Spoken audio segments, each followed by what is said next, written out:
Hey everyone, and welcome back to our channel. In today's video, we are going to show you how to create a stack. Let's begin.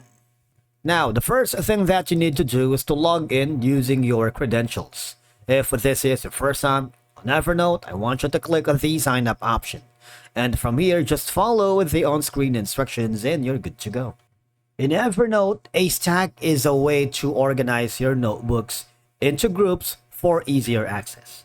All right, for example, if you hover down below on the bottom part corner of your screen, if you click the notebooks, the stack would look something like this. They are all stacked together.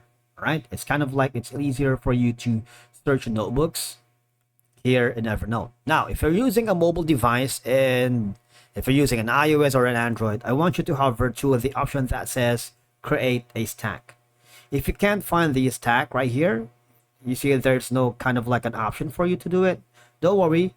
What you can do is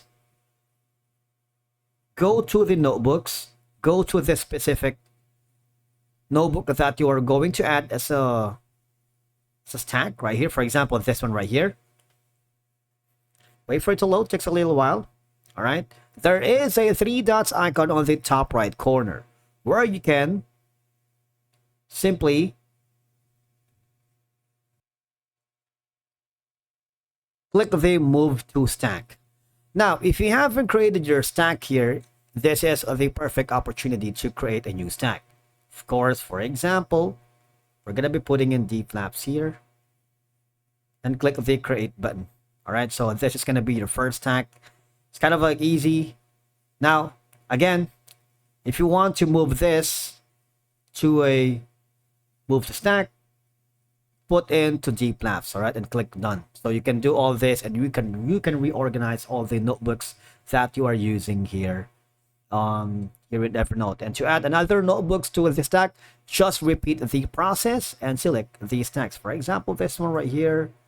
All right, click the move to, you see this option.